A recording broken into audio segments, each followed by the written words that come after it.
Très bien. Eh ben, merci Glory du coup de cette proposition. Merci à l'AFDEM de nous donner un espace comme ça d'échange sur des thèmes qui nous passionnent sur l'EM. Et donc ce soir, on a envie de vous parler d'EM et d'aide à la décision. Et puis on a même hésité à renommer le webinaire EM et prise de décision partagée. Donc, on va pouvoir se présenter. C'est vrai qu'au départ, je devais animer, j'avais proposé ce thème d'atelier et en le préparant, j'ai eu la chance d'échanger avec Guillaume Deville et on a décidé effectivement de l'animer à deux voix. Alors, ce que je te propose, Guillaume, si tu veux, c'est de commencer pour te présenter. Merci Céline, merci de ta sollicitation et ta confiance pour que je puisse t'accompagner dans l'animation de ce webinaire. Voilà, moi, je m'appelle Guillaume Deville, je suis kinésithérapeute et je donne des cours de formation continue et de formation initiale aux kinésithérapeutes pour un organisme de formation qui est plutôt dédié aux kinésithérapeutes, qui s'appelle l'agence EBP. Voilà, et ouais, j'ai une partie de mon activité clinique. J'ai un master en sciences de l'éducation et une grosse partie de formation et de gestion d'organismes de formation. Voilà. Je te laisse te présenter à ton tour, Céline, si tu veux. Alors, donc, moi, je suis Céline André-Jean, je suis chargée de projet à l'IREPS Grand Est, ça veut dire Instance régionale d'éducation et de promotion de la santé. C'est une association qui a pour but d'aider les acteurs à développer de la promotion de la santé dans leurs pratiques et des projets. Et donc, moi, dans ce cadre-là, j'anime beaucoup de formations sur l'EM. On a la chance d'être financé par l'ARS Grand Est pour pouvoir justement mener des initiations ou des formations plus longues auprès de publics très divers. Voilà, on travaille aussi bien avec le champ de l'éducatif, du social, du médical. Voilà, et pour ma part, avant de travailler en IREPS, j'ai travaillé dans un centre de soins sur les addictions et encore avant aussi, j'ai une formation diététicienne, donc ça m'a permis de pratiquer l'EM dans différents contextes. Voilà. Alors, comment va se passer ce webinaire? Donc, c'est un webinaire où on vous propose de faire se rapprocher, réfléchir ensemble autour de l'EM avec une autre approche d'accompagnement qui est la prise de décision partagée ou de façon même plus globale de l'EM aussi quand on intervient en neutralité. Donc, on avait prévu à la base 1h30 d'échange. Donc, les webinaires, c'est souvent plus 1 heure, mais voilà, donc en fonction de vos charges personnelles, on comprendrait que vous puissiez partir, mais on sera heureux si vous restez avec nous jusqu'au bout. Donc, on a prévu quelques minutes de mise en contexte et puis vite 2 grosses parties, un échange autour de vos expériences, un débat en ABAC autour de quelques affirmations et puis on pourra conclure sur ce webinaire. Du coup, on commence avec cette mise en contexte. Donc, on a envie de commencer à réfléchir à ce sujet, à ce rapprochement. Donc, on avait envie de commencer cette mise en contexte en partant d'un chapitre particulier de l'ouvrage de Miller et Rolnick, l'entretien motivationnel de 2019, le chapitre 17 qui s'appelle « Intervenir avec neutralité ». Alors, dans ce chapitre-là, Miller et Rolnick rappellent bien que l'EM, à la base, n'est pas neutre. Il est né dans le champ de la dicto, où on était dans justement accompagner les personnes dans l'arrêt de consommation de produits psychoactifs ou en tout cas des diminutions, etc. Donc, c'est vraiment, l'EM est né pour faire avancer et cheminer en faveur du changement. Ils le disent tel quel dans ses premières descriptions. L'EM a été conçu pour faire évoquer stratégiquement les arguments personnels du client en faveur du changement. Donc, ils ont eu envie de dédier un chapitre spécifique pour dire, voilà, il y a l'EM originel, mais on peut l'adapter si justement on veut travailler plus en neutralité. Et il rajoute ceci, il y a cependant des situations, il faut que je vous retire parce que sinon je ne vois pas ma diapo. Oups. Il y a cependant des situations dans lesquelles il est approprié de ne pas orienter le choix du client dans une direction particulière. Ce peut être parce que vous n'avez pas d'opinion sur la direction qui serait la meilleure pour la personne, ou parce que vous ne devez pas influencer le choix d'une façon ou d'une autre, même si vous avez une opinion. Et donc, ils vont citer comme ça plein de situations où ça paraît évident, dans certaines situations, qu'on vient chercher à influencer dans une direction particulière, comme un peu l'EM originel dans ce champ des addictions. Et puis, il y a d'autres situations où ça paraît évident éthiquement qu'on ne peut pas ou qu'on ne doit pas se positionner. Donc ça, ce sera intéressant de discuter avec vous sur les situations où la neutralité serait à privilégier. Et puis, dans le chapitre, ils vont détailler justement cette forme d'intervention qu'ils disent inspirée de l'EM lorsque l'intention est d'éviter d'influencer la direction du client. Et donc, ils proposent un certain nombre d'adaptations et on ne va pas vous les dévoiler ici maintenant, mais plutôt en fin d'échange pour que justement, à travers nos propres expériences et la réflexion qu'on pourrait avoir à ce sujet-là et le rapprochement avec la prise de décision partagée, ça puisse nous inspirer. Voilà pour les quelques mots de mise en contexte. Alors, Guillaume va vous proposer une suite. Ah non, il y a encore une diapo, autant pour moi. Dans ce chapitre, c'est pour que ce mot-là soit dit au moins une fois, on entend ce terme donc d'équipoise. Et pratiquer l'équipoise, nous disent Miller et Rolnick, c'est quoi?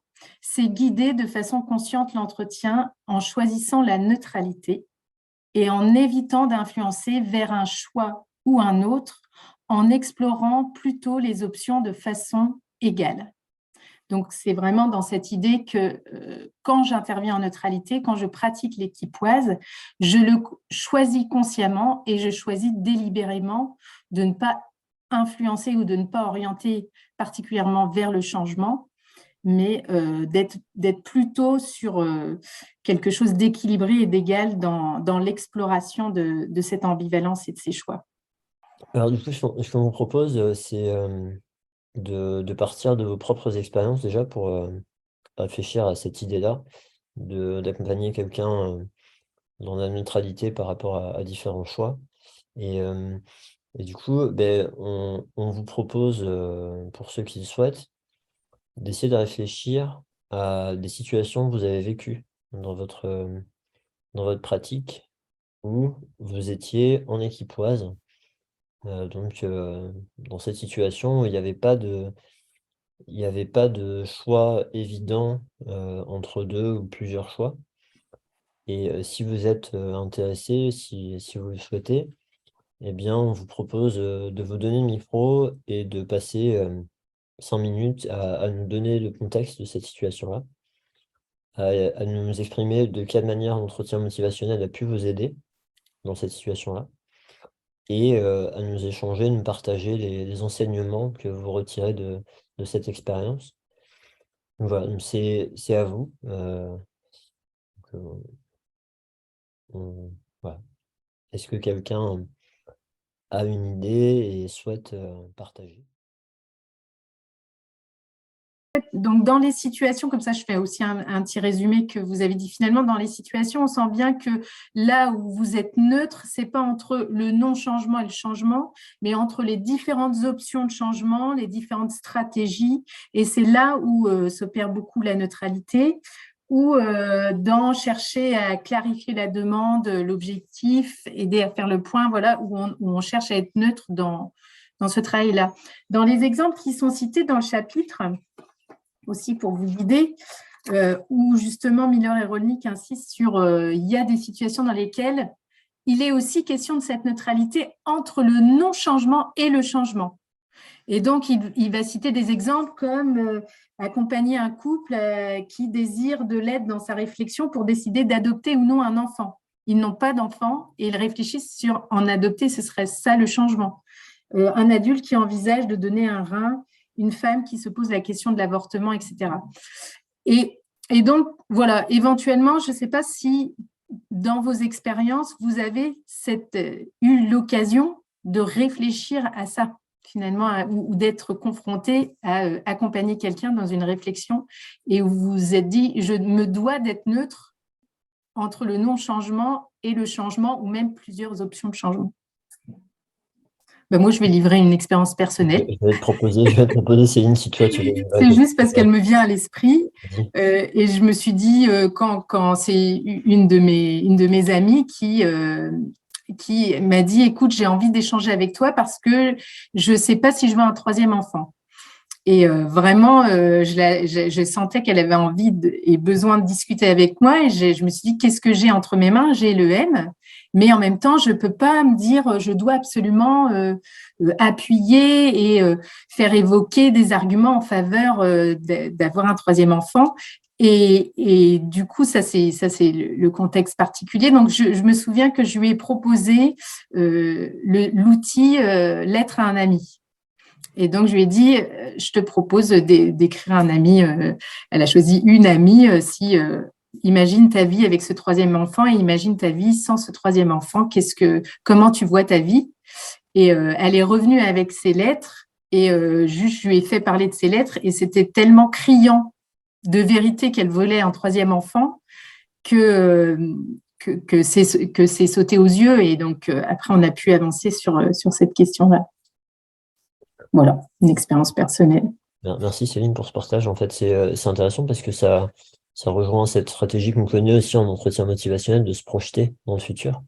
Et, euh, et du coup, voilà, de se projeter, c'est vrai que souvent, il y a, il y a beaucoup en raisonnement dans le temps présent, des avantages, inconvénients, vraiment, même, ou peut-être un futur très proche, mais d'aller chercher comme ça plus loin, c'est vraiment intéressant comme point de vue, même par rapport à ce qui est proposé en prise de décision partagée. Je pense pas que ce soit exploré de cette manière-là, ouais. Donc, merci pour le partage de cette expérience-là.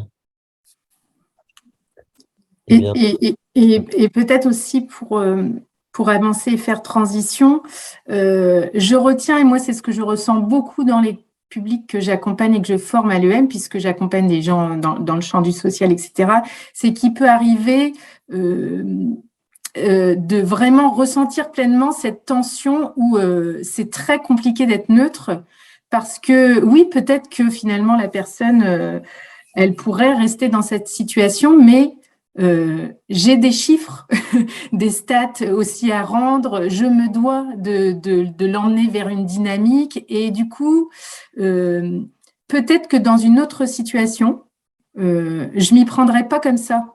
Enfin, si j'étais pas conseillée à l'emploi, etc., mais que c'est un ami avec qui j'échangerais, j'aurais peut-être moins cette tension de l'emmener vers la dynamique du changement, comme l'emploi ou la formation, et que j'aurais plus une neutralité. Donc voilà, cette tension interne, je trouve qu'elle est importante à souligner, comme Stéphane me l'a proposé.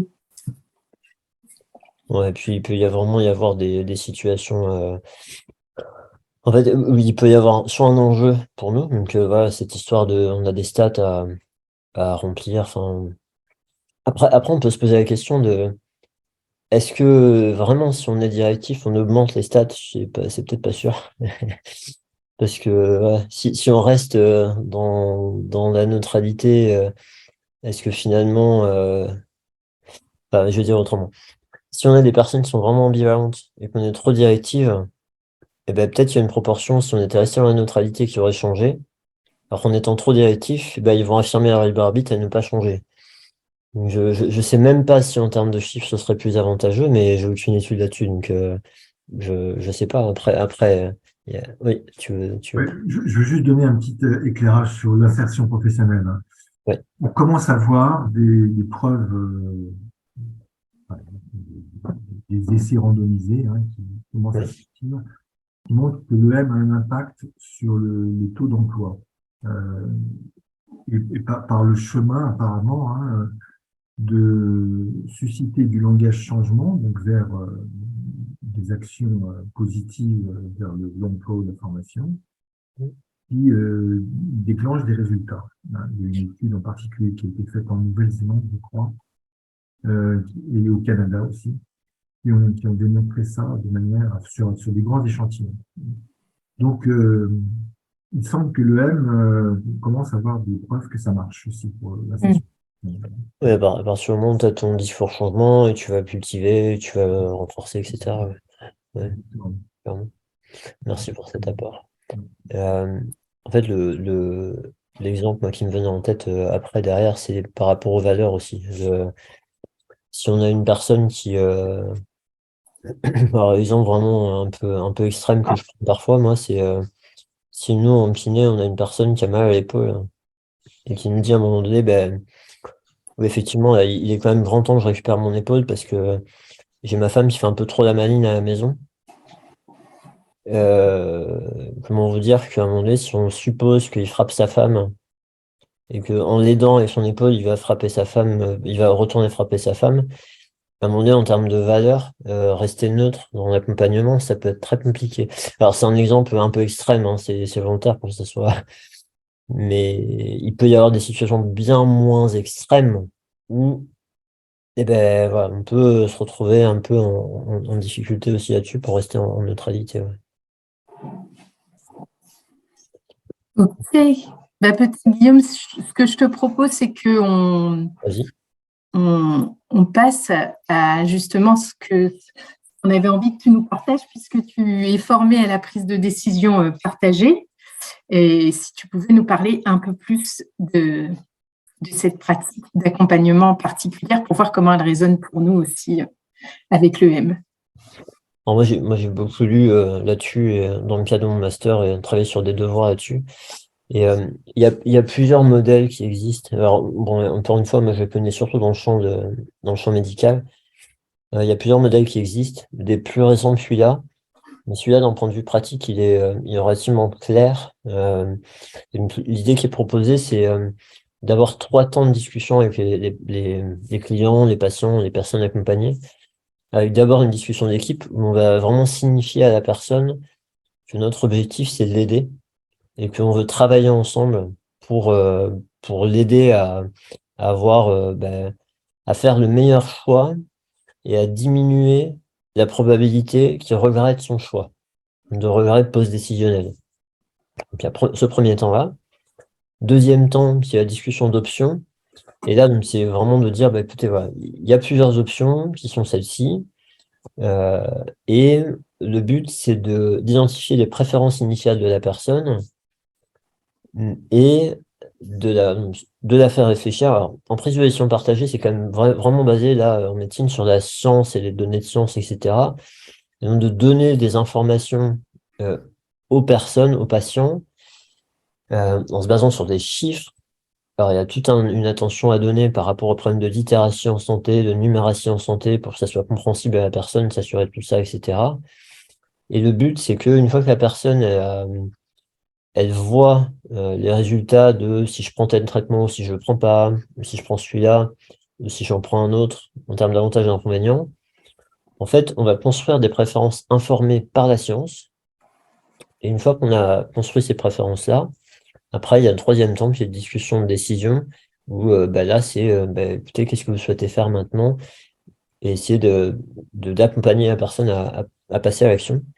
Une des particularités, moi, j'ai eu accès, en fait, dans l'état d'esprit, la volonté d'aider les gens, de s'appuyer sur ce qui est important pour eux, etc., il y a vraiment beaucoup de similitudes avec l'entretien motivationnel.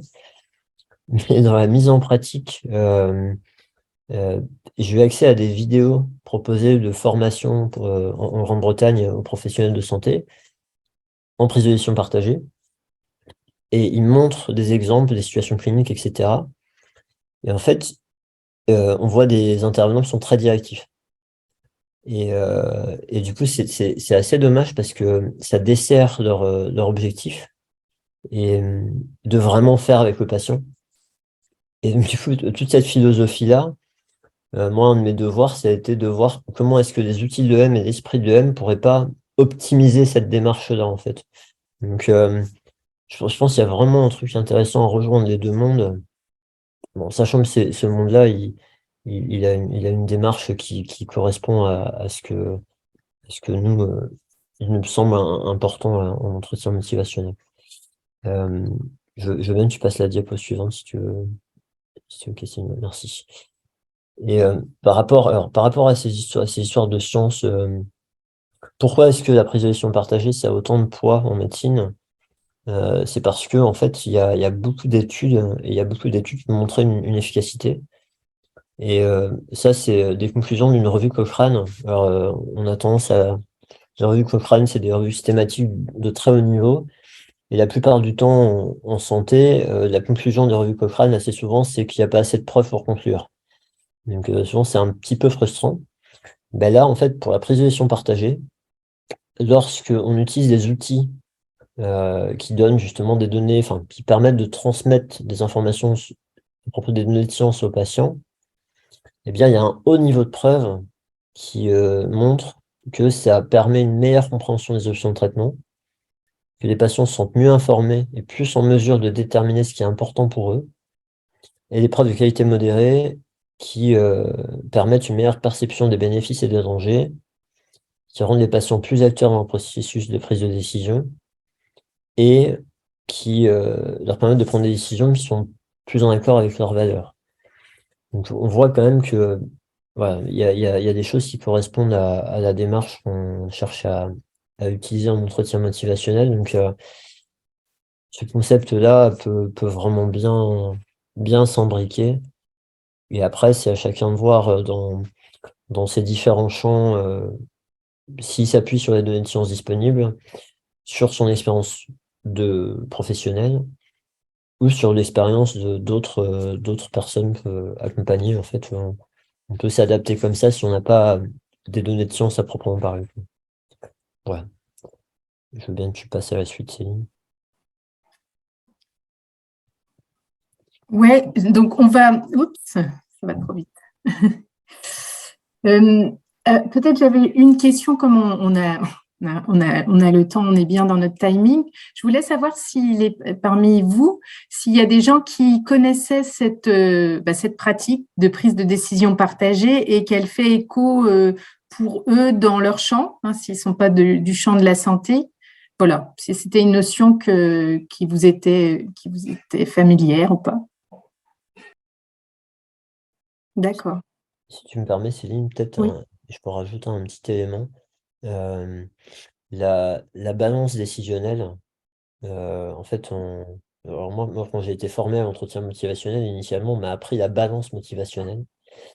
Et en fait, dans la littérature, la balance décisionnelle, vous savez, de avantages, inconvénients, de telle option et telle option, changement, pas changement, mais là, en prise de décision partagée, c'est option A, option B, ou option C, de ne rien faire et de voir comment le problème évolue. En fait, c'est vraiment quelque chose qui est conseillé et qui est rappelé par Miller et Roenick, hein, dans le livre, mais qui est conseillé, qui est utilisé beaucoup en prise de décision partagée.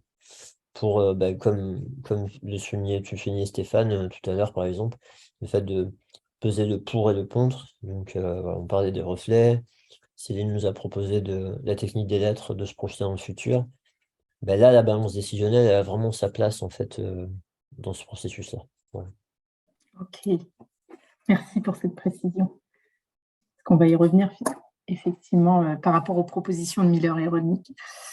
Alors, donc, on vous propose de débattre d'une certaine manière, ce qu'on appelle le débat en ABAC de Régnier. Donc, on va vous proposer 3 affirmations.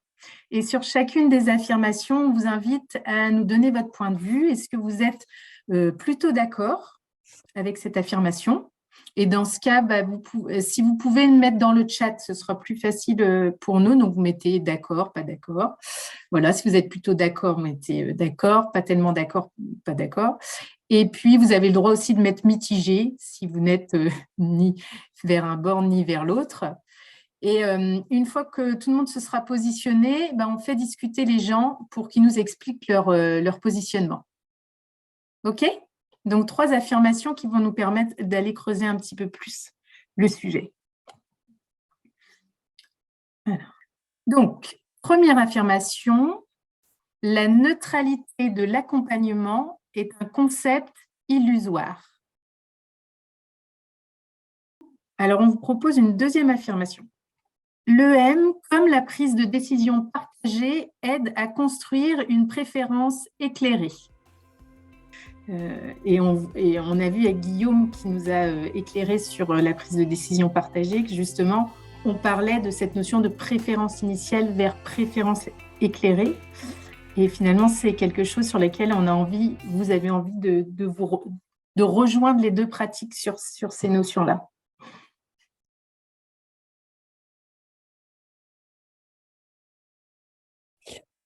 En fait, c'est vraiment en prédilection partagée, le but, c'est que la personne fasse un choix éclairé et informé. Alors, de base, c'est vrai qu'ils sont.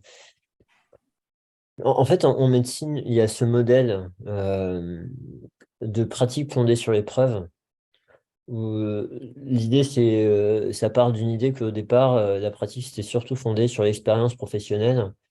Il y a des professionnels qui ont vu que ça avait l'air de marcher, donc du coup, il faut faire ça parce que ça marchait quand on le faisait, mais on n'a pas vraiment vérifié si ça marchait d'un point de vue scientifique. Et la méthode scientifique est arrivée en disant, voilà, ok, maintenant, on va mettre au même niveau les données de science, l'expérience professionnelle et les préférences et les valeurs des patients. Sauf que dans ce modèle-là, ce modèle, il s'appelle pratique fondée sur les preuves. Et en fait, dans le nom, il y a une dimension qui ressort.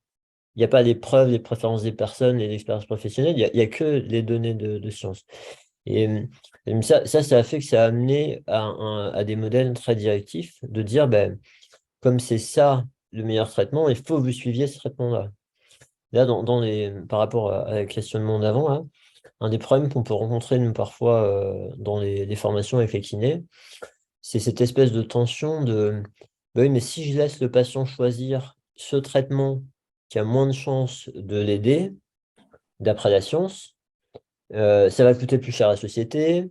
Même si moi j'accepte, je me dis je veux rester authentique, je veux pas lui proposer un traitement auquel je ne crois pas, etc. Donc je dis ok, je suis pas bon professionnel pour vous, mais il va peut-être aller voir quelqu'un qui veut lui proposer un autre traitement qui va coûter de l'argent à la société. Et ça génère une tension par rapport à des valeurs de voilà. Mm. Mais, mais au final, voilà, cette histoire de préservation partagée met énormément la science en avant, énormément les meilleures données de science disponibles, les plus hauts niveaux, etc. Mais en fait, si on veut vraiment être, à mon sens, hein, je fais l'interprétation, mais dans la pratique fondée sur les preuves, avec les trois dimensions qui rejoint pas mal de choses dans la préservation partagée, dans les modèles de psychosociaux, etc., c'est s'appuyer sur les différentes choses. Et à un moment donné, que les personnes connaissent les données, c'est quelque chose de nécessaire du point de vue de la présentation partagée pour qu'ils fassent leur choix. Parce qu'autrement, ils ne font pas un choix informé. Ils font un choix, voilà. Et d'un point de vue vraiment très pratique, je sais pas si, j'espère que Céline, je ne suis pas en train d'anticiper trop, là, je suis désolé, j'ai déjà été trop loin sur la balance tout à l'heure. Mais d'un point de vue pratique, un truc qui peut vraiment être un peu plus concret, quand on n'a pas de données de science, c'est justement de proposer une balance à un patient et de dire, voilà, d'abord, vous mettriez quoi dans les avantages et les inconvénients des différentes options? Et puis après, alors je me répète, mais bon, tant pis, je suis fatigué, donc bref. Et après, voilà, vous mettriez quoi? Ok. Est-ce que vous aimeriez savoir ce que d'autres patients ont mis quand je leur reposais la question? Euh, et puis si il est ok, on continue. Et après, est-ce que vous voudriez savoir ce que moi, je peux vous apporter de plus par rapport à mon expérience professionnelle? Et après, enfin après, peu importe l'ordre, mais est-ce que vous aimeriez savoir ce que la science dit, en fait, ce que les études disent? Et du coup, on a un tableau qui a pas mal de données, et à un moment donné, c'est de dire, pour vous, dans ce tableau-là, c'est quoi les choses les plus importantes? Et après, il y a cette notion, je n'ai pas donné tout à l'heure, qui est dans cette discussion de prise de décision, de dire à la personne, OK, maintenant, quel choix vous voulez faire, vers où vous voulez aller, mais il y a aussi le fait de dire, respecter le temps du patient, on dirait en eux-mêmes peut-être, c'est de dire, si vous ne pouvez pas maintenant, c'est pas grave, on peut en reparler une prochaine fois. Avec quelle personne est-ce que vous pensez que ce sera intéressant d'en discuter? Parce que vous avez peut-être des proches qui peuvent continuer de remplir les cases. Peut-être que si vous consultez votre médecin généraliste, un chirurgien, je ne sais pas quoi, vous pouvez lui amener ça, voir ce qu'il pourrait mettre dans les cases.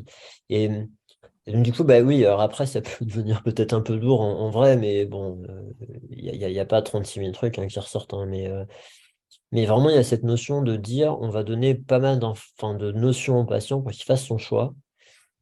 Et pour diminuer le risque, effectivement, de réelle post-décisionnelle, Après, une des problématiques, c'est quand on a face à une personne qui est très ambivalente et qui a du mal à faire un choix quand il y a plus de données, bon, bah là, ça peut la mettre en difficulté.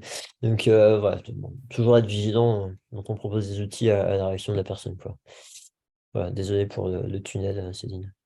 Non, non, mais intéressant, même moi, je note aussi beaucoup de choses par rapport à ce que la prise de décision partagée pourrait aussi, dans quelle mesure ça pourrait optimiser les EM. Et je trouve que, tu vois, tu nous donnes un éclairage intéressant. Parce que comme si, voilà, au moment de la focalisation, quand on va donner de l'info, il y a ce qu'on sait nous, ce que la personne sait, mais où est-ce avec qui elle pourra discuter pour mieux se diriger, mieux comprendre ce qu'elle veut vraiment, etc. Enfin, je pense que les deux pratiques peuvent être inspirantes l'une pour l'autre.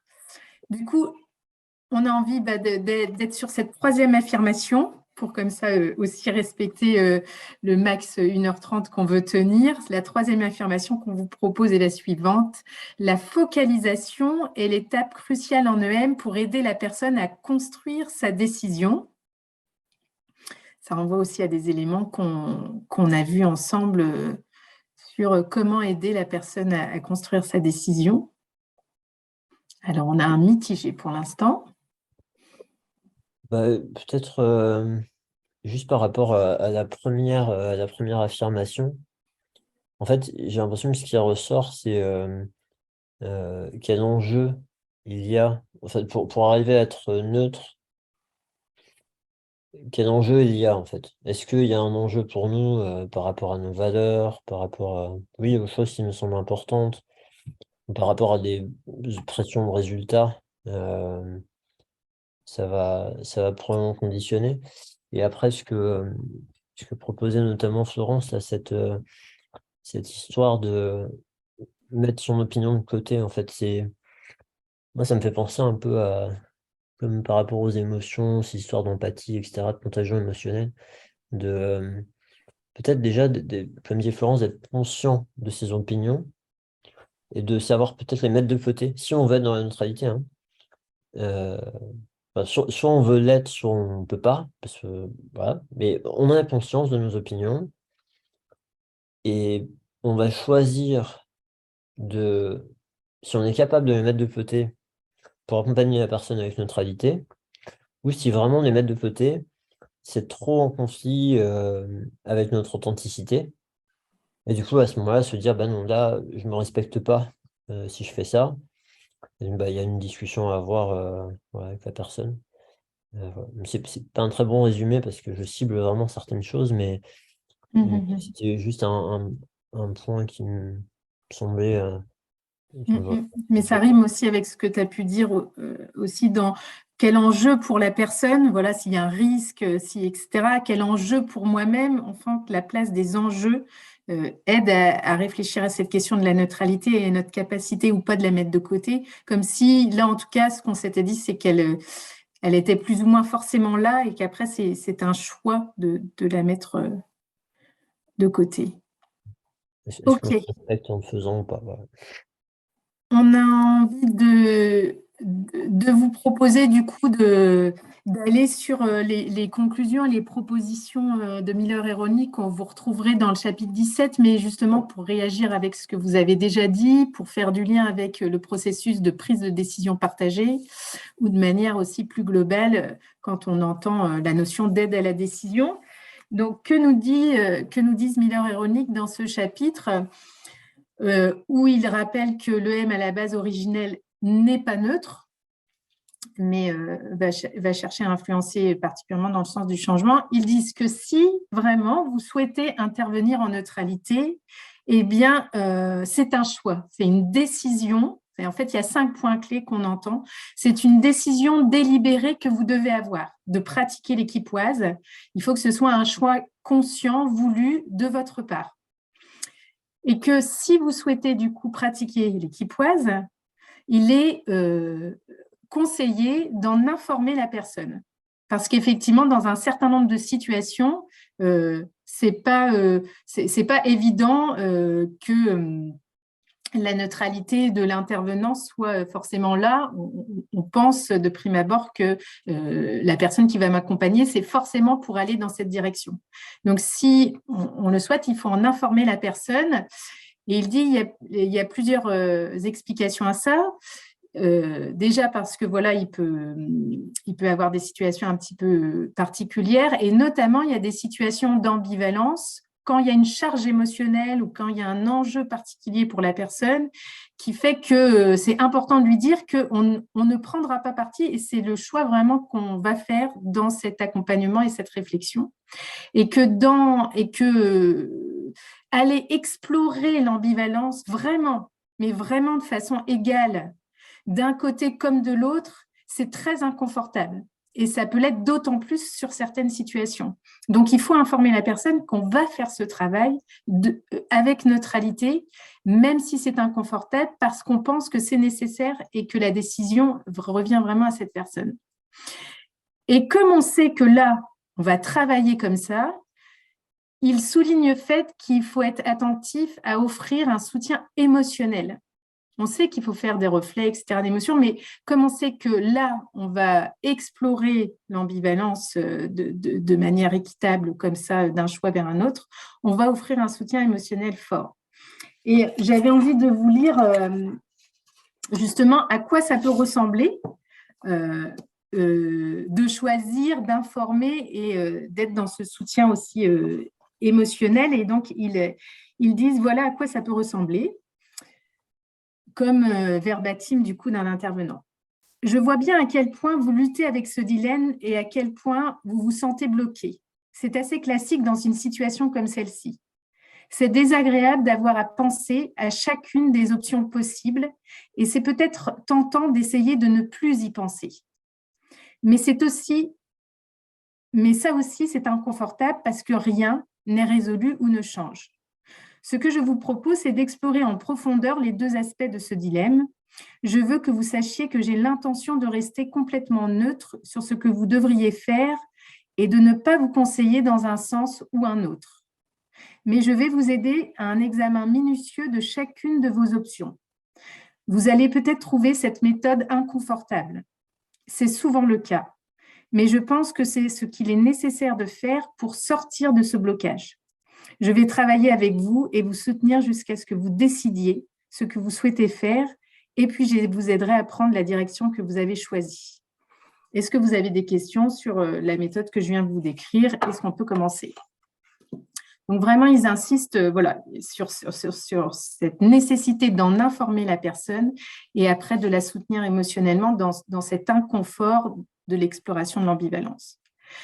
Ils disent, si vous vous engagez à intervenir en neutralité, il faut vraiment veiller à garder ça en tête pour ne pas guider par inadvertance.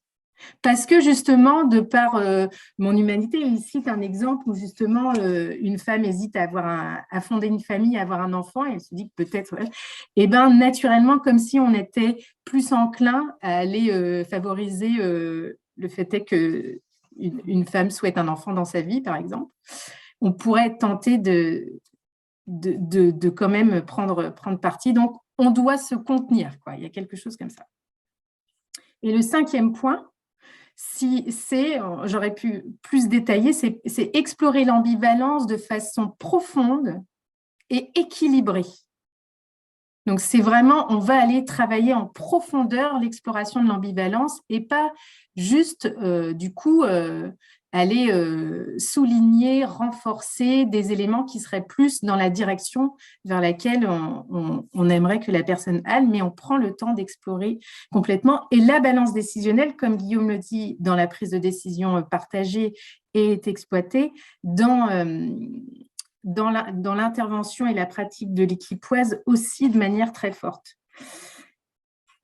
Je n'ai pas noté ici, mais quand même vous dire, parce que ça, c'est un élément clé qui ressort du chapitre. Ils disent, quand vous pratiquez cette équipoise, que vous allez explorer l'ambivalence de manière équilibrée comme ça, on vous conseille à la fin de faire un résumé avec des éléments saillants des différents aspects, des différentes directions, sans prendre parti, et de conclure ce résumé, notamment avec des questions clés de type après toutes ces réflexions, avez-vous le sentiment qu'il y a une direction qui se dessine?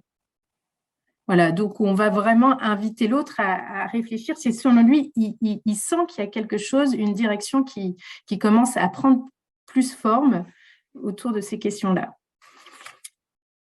Voilà, et enfin, quelque chose que je n'ai pas écrit et qui me semble important, Miller et Rolnick disent qu'est-ce qu'on peut attendre d'une équipoise, en fait, de pratiquer l'équipoise. Quel résultat on peut attendre d'intervenir en neutralité dans un style motivationnel?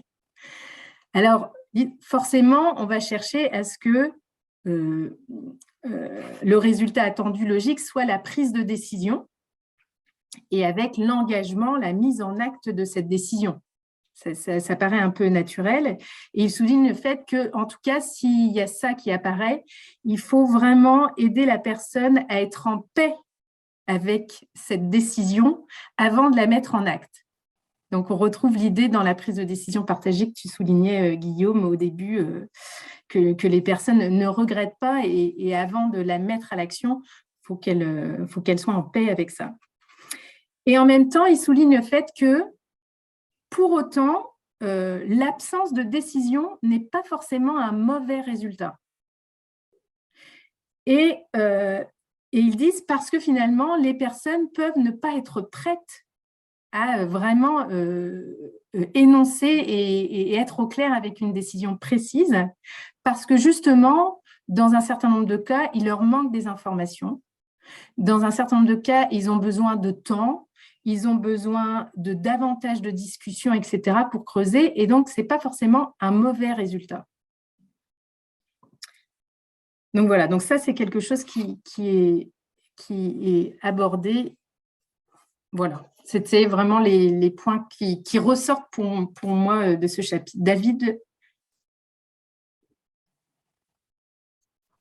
Moi, c'était sur la fin que ça m'évoque finalement une réflexion, c'est est-ce que finalement, quand on attend quelque chose de l'équipoise, on n'est pas déjà un peu moins dans l'équipoise? Enfin, parce qu'au final, quand on attend un résultat, ouais, enfin, je sais pas, ça me met un petit peu dans le questionnement par rapport à ça. Est-ce que quand on attend quelque chose, on n'est pas déjà un peu moins neutre? D'autres réflexions vous suscitent ces propositions que nous font Miller et Rolnick sur l'EM adapté? C'est important et c'est d'ailleurs, tu vois, la conclusion du chapitre. Miller et Rolnick disent « Est-ce qu'on est encore dans l'entretien motivationnel? Est-ce que quand on pratique l'équipoise, on peut dire qu'on fait encore de l'EM quand on intervient en neutralité ?» Et vous savez ce qu'ils répondent? Vous voyez? Non? Alors, je vais vous livrer. J'adore, c'est l'humilité, je trouve, de Miller et Rolnick qui disent « Mais si finalement, pour vous, pratiquer l'équipoise, intervenir en neutralité dans un style motivationnel, c'est la bonne chose à faire, eh bien, savoir si c'est de l'EM ou pas n'a pas tellement d'importance. » Et je trouve que c'est un joli résumé, comme tu dis, de est-ce qu'on est dedans, tout ça, c'est des outils et des pratiques d'accompagnement qui nous aident à servir ce qui a du sens pour nous et ce qu'on a envie de faire. Est-ce que c'est de l'EM ou pas? En tout cas, ça vient nous inspirer dans nos pratiques.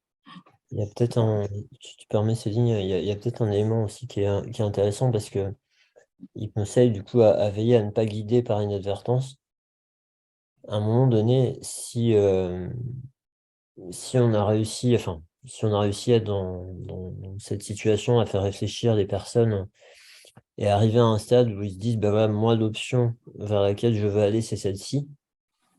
Donc rien ne nous empêche de travailler leur motivation à arriver à aller dans cette stratégie-là ou cette option-là. Et donc, du coup, une fois que vraiment on a bien défini le truc et qu'on est sûr, on n'est pas sûr, on a fait de notre mieux pour donner les moyens à la personne de faire un choix éclairé. Une fois qu'il est fait, qu'est-ce qui nous empêche de guider, de considérer que ça devient du discours changement? Parce que c'est pas parce que la personne a choisi qu'elle est forcée, qu'elle a plus du tout de discours maintien, en fait. Je sais pas comment, moi, en tout cas, moi, personnellement, ça m'aide à être plus tranquille pour arriver à naviguer dans tout ça. Et si ça peut être le cas pour d'autres, c'est cool. Ok, alors peut-être pour voilà, qu'on arrive à nos 1h30, je te laisse, Guillaume, assurer la transition de la fin. Oui, déjà, merci beaucoup pour votre temps, pour avoir accepté d'échanger et partager des expériences, votre réflexion, etc. C'était bon, déjà, ça nous arrangeait bien parce que on avait misé là-dessus, mais le plus important, c'est que c'était enrichissant, j'espère pour vous, mais en tout cas pour nous, enfin en tout cas pour moi.